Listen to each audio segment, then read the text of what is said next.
This is a story that starts when I was 5 years old. I was at a parade downtown with my mom, and I had wandered away from her. Now, I wasn't really afraid of being lost because I was used to wandering away, but I was afraid of her anger when she would find me. But somehow it felt really paralyzing to ask someone for help. So I thought, I know, I'm gonna make someone ask me if I needed help. That felt easier. So how could I make that happen? I thought, who would walk past a 5-year-old girl crying by herself in a crowd? So I needed to make myself cry, right? Little did I know, but I used a method acting technique that day. So I reached into my very rich 5-year-old memory trove and drew on another time when I was separated from her in a shopping mall. I could almost feel the AC and hear the announcement they made over the PA system for her to get me at the information counter. And it worked. As predicted, I was reunited with her, and she was extremely pissed off at me. I. So, why is it so difficult for me to ask for help? I think I got it from my dad.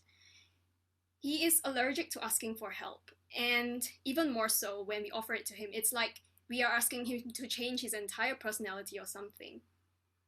And when I was growing up, individual merit and competition could not be overemphasized.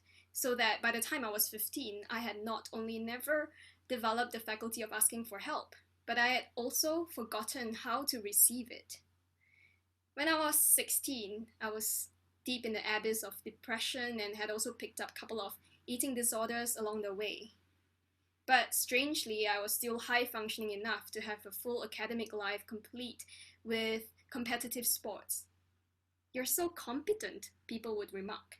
And I would shrink a little bit more every time because I knew they had no idea what lay beneath the surface and didn't know how delicate the balance was at keeping up this act.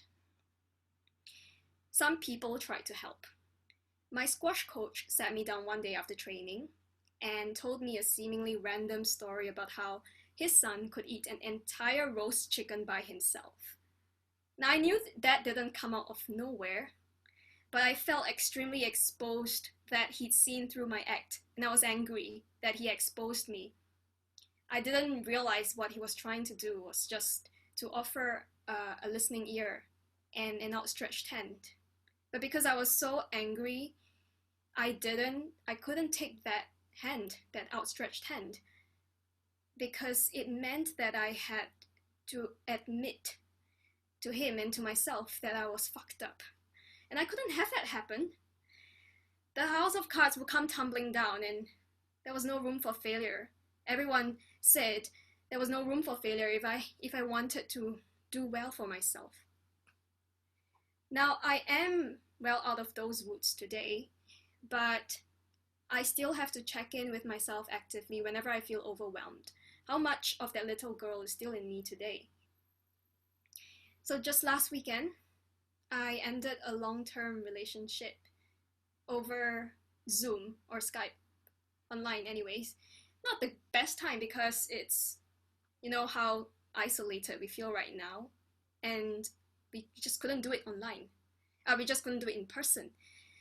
And this was compounded by the sense that I've had for a long time now that I am in the wrong career. Everything was wrong. And then suddenly I just felt like I was steering a ship by myself through in a storm, and I had to change course by myself. It was really overwhelming, and I was pretty frankly quite ready to just drink myself numb and marinate in my own miseries like I used to do. But something made me catch myself. I was home, and I think it was Father's Day. My dad was home, and I went to him. Papa, everything is wrong right now, and I don't know what to do, and I just need some company. That's extremely out of character for me, and also something really, really awkward to say to an emotionally unavailable dad.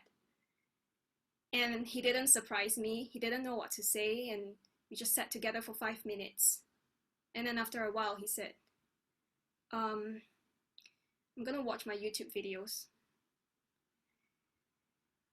But the important thing is that I did reach out. I did ask for help. And the truth is that every time I do that, it becomes easier to do it. And then to offer that help to someone else. And if I had one thing to say to that girl as she stood alone in that crowd that day, it would be that there's no shame in asking for help. It's not a weakness, but a strength to be vulnerable. And asking for help is active. And when we're active, we take control of our own narrative, and that's something nobody can take away from us. Thank you.